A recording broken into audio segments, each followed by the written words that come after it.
Momentum এডুকেশনের পক্ষ থেকে সবাইকে আবারও স্বাগতম। আমরা শিখছিলাম নবম শ্রেণীর পরিমাপে ত্রিকোণমিতি অধ্যায়টি এবং এই মুহূর্তে আমরা ত্রিকোণমিতির 6টা অনুপাত সম্পর্কে জানব। কিন্তু 6টি অনুপাত সম্পর্কে জানার আগে আমাদের একটু ফিরে যেতে হবে সমকোণী ত্রিভুজের কাছে।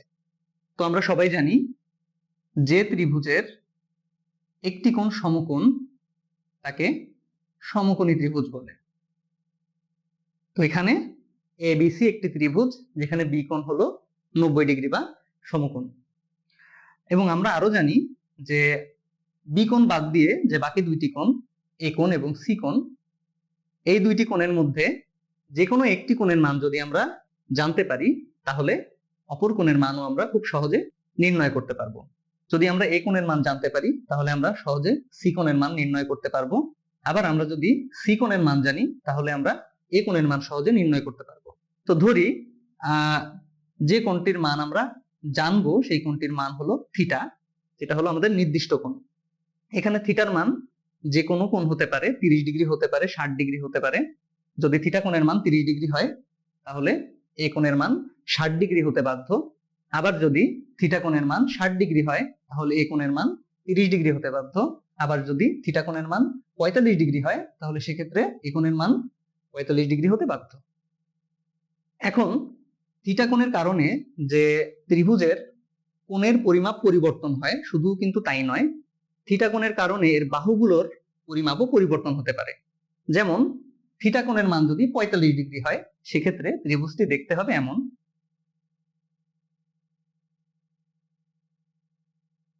কারণ হলো যে এই কোণটি যদি 45 ডিগ্রি হয়ে যায় তাহলে এই কোণটিও 45 ডিগ্রি হতে বাধ্য।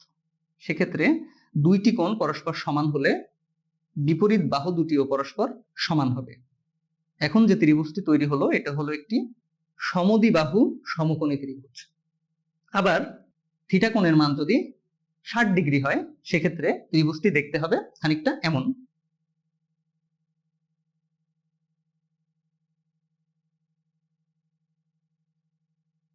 এর কারণ হলো যে থিটা কোণ যদি 60 ডিগ্রি হয় তাহলে এই কোণটি, অবশিষ্ট কোণটি 30 ডিগ্রি হতে বাধ্য। এবং আমরা সবাই জানি যে বৃহত্তর কোণের বিপরীত বাহুটি বৃহত্তর হয় এবং ক্ষুদ্রতর কোণের বিপরীত বাহুটি ক্ষুদ্রতর হয়। এখানে যেহেতু 60 ডিগ্রি 30 ডিগ্রি অপেক্ষা বৃহত্তর, সেজন্য 60 ডিগ্রি কোণের যে বিপরীত বাহুটি এটা অপেক্ষাকৃত বড় হয়েছে এবং 30 ডিগ্রি কোণের যে বিপরীত বাহু এটাও কিন্তু অপেক্ষাকৃত একটু ছোট হয়েছে। আবার যদি থিটা কোণের মান 30 ডিগ্রি হয় সেক্ষেত্রে ত্রিভুজটি দেখতে হবে খানিকটা এমন।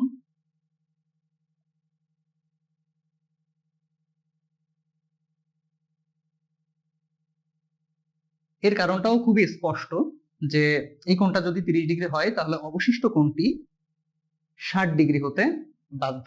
এবং একই কারণে যে 60 ডিগ্রি 30 ডিগ্রি অপেক্ষা বৃহত্তর, তাই 60 ডিগ্রি কোণের যে বিপরীত বাহুটি এটা অপেক্ষাকৃত একটু বড় হবে, আর 30 ডিগ্রি কোণের যে বিপরীত বাহুটি সেটা একটু অপেক্ষাকৃত ছোট হবে। তো আমরা বুঝতে পারলাম যে সমকোণী ত্রিভুজে থিটা কোণের উপর ভিত্তি করে যে বাকি যে কোণগুলো সেগুলো যে পরিমাপ করা হয়, শুধুমাত্র তাই নয়, থিটা কোণের উপর ভিত্তি করে বাহুগুলোর মাপ সম্পর্কে একটা ধারণা তৈরি করা যায়। তো আমরা বলতে পারি যে এই থিটা কোণের উপর নির্ভর করে ত্রিভুজের বাকি কোণগুলো এবং বাহুগুলো। এই জন্যই থিটা কোণটি এতটাই গুরুত্বপূর্ণ। ঠিক এই কারণে যখন আমরা ত্রিকোণমিতি শিখি তখন অতিভুজ বাদ দিয়ে, অর্থাৎ 90 ডিগ্রি কোণের যে বিপরীত বাহু অতিভুজ, যাকে আমরা সংক্ষেপে HY হাইপোটেনিয়াসের সংক্ষেপ রূপ HY দিয়ে প্রকাশ করছি, এই বাহুটি বাদ দিয়ে বাকি যে দুইটি বাহু এদের নামকরণ করা হয় থিটা কোণের উপর ভিত্তি করে। তো থিটা কোণের বিপরীতে কোন বাহুটি আছে? এবি। এজন্য আমরা এবি বাহুকে বলবো থিটা কোণের সাপেক্ষে বিপরীত বাহু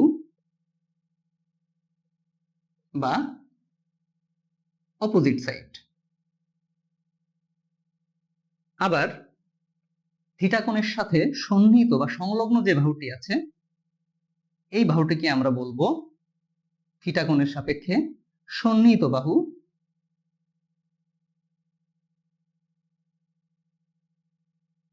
বা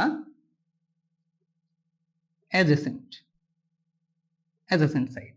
তাহলে আমরা বুঝলাম যে থিটা কোণটি কেন এত গুরুত্বপূর্ণ এবং থিটা কোণের উপর ভিত্তি করে কেন সমকোণী ত্রিভুজের বাহুগুলোর নাম পরিবর্তন হয়ে যাচ্ছে। এখন কিন্তু আমরা আর এই ত্রিভুজের এই বাহু দুটোকে আমরা লম্ব এবং ভূমি বলে ডাকতে পারবো না, যেহেতু এখানে থিটা কোণ একটা গুরুত্বপূর্ণ রোল প্লে করছে। তাই আমরা এই বাহু দুটিকে বিপরীত বাহু, অপোজিট এবং সন্নিহিত বাহু বা অ্যাডজেসেন্ট বলে ডাকবো। তো আমাদের কাছে কয়টি বাহু আছে, যদি আমরা একটু সংক্ষেপে জিনিসটা বোঝার চেষ্টা করি, আমাদের কাছে বাহু আছে মাত্র তিনটা। একটা হচ্ছে অপোজিট, আমি সংক্ষেপে ওপি দিয়ে প্রকাশ করলাম। আমাদের কাছে আছে অ্যাডজেসেন্ট, আমি সংক্ষেপে এডি দিয়ে প্রকাশ করলাম। এবং আমাদের কাছে আছে হাইপোটেনিয়াস, যেটা আমি সংক্ষেপে এইচ ওয়াই দিয়ে প্রকাশ করলাম। এ পর্যায়ে আমরা ত্রিকোণমিতির যে 6টা অনুপাত, সেই 6টা অনুপাত সম্পর্কে একটু বিস্তারিত জানার চেষ্টা করব এবং বোঝার চেষ্টা করব যে ত্রিকোণমিতিতে মাত্র 6টা অনুপাতই কেন থাকে, কেন 7টা নয় বা কেন 5টা নয়। তো আমি যদি প্রশ্ন করি যে 3টি বাহু অপোজিট, অ্যাডজেসেন্ট এবং হাইপোটেনিয়াস, এই 3টি বাহু দ্বারা কয়টি অনুপাত গঠন করা সম্ভব, তো আমি বলতে পারি যে একটি অনুপাত এমন হতে পারে অপোজিট বাই হাইপোটেনিয়াস একটি অনুপাত হইতে পারে। আর কি অনুপাত গঠন করা সম্ভব? এরকম একটি অনুপাত হতে পারে অ্যাডজেসেন্ট বাই হাইপোটেনিয়াস। আর কি অনুপাত গঠন করা সম্ভব? এরকম একটি অনুপাত হতে পারে অপোজিট বাই অ্যাডজেসেন্ট। এবার একটু ভাবার চেষ্টা করি, আর কি কোনো অনুপাত হতে পারে? তো আর একটু ভাবলে জানা যাবে যে এখানে আর 3টা অনুপাতই হওয়া সম্ভব। 3টা অনুপাত কেমন? অপোজিট বাই হাইপোটেনিয়াসের বিপরীত অনুপাত, hypotenuse by opposite, adjacent by হাইপোটেনিয়াসের বিপরীত অনুপাত, হাইপোটেনিয়াস বাই অ্যাডজেসেন্ট, এবং অপোজিট বাই অ্যাডজেসেন্টের বিপরীত অনুপাত, অ্যাডজেসেন্ট বাই অপোজিট। এবং আর কোনো ধরনের অনুপাত এখানে তৈরি করা সম্ভব না। আপনারা চাইলে এটা ভেবে দেখতে পারেন বা নিজেরা করার চেষ্টা করতে পারেন, দেখবেন যে আর কোনো ধরনের অনুপাত তৈরি করা সম্ভব হয় না। এই 3টা বাহু দিয়ে মাত্র 6টা অনুপাতই গঠন করা সম্ভব হয়। তাহলে আমরা এই যে 6টা অনুপাত, এই 6টা অনুপাতের আমরা একটু নামকরণ করতে চাই, যেহেতু এই অনুপাতগুলো খুবই গুরুত্বপূর্ণ এবং নির্দিষ্ট। তো আমরা বলি যে অপোজিট বাই হাইপোটেনিয়াস এই যে অনুপাতটি, এই অনুপাতটির নাম হলো সাইন অনুপাত। অ্যাডজেসেন্ট বাই হাইপোটেনিয়াস এই যে অনুপাতটি, এই অনুপাতটির নাম হলো কজ অনুপাত। অপোজিট বাই অ্যাডজেসেন্ট এই যে অনুপাতটি, এই অনুপাতটির নাম হলো ট্যান অনুপাত।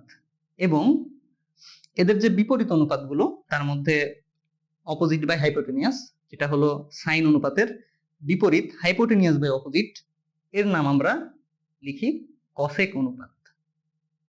হাইপোটেনিয়াস বাই অ্যাডজেসেন্ট যেটা হলো কজ অনুপাতের বিপরীত, এটাকে আমরা বলি সেক অনুপাত।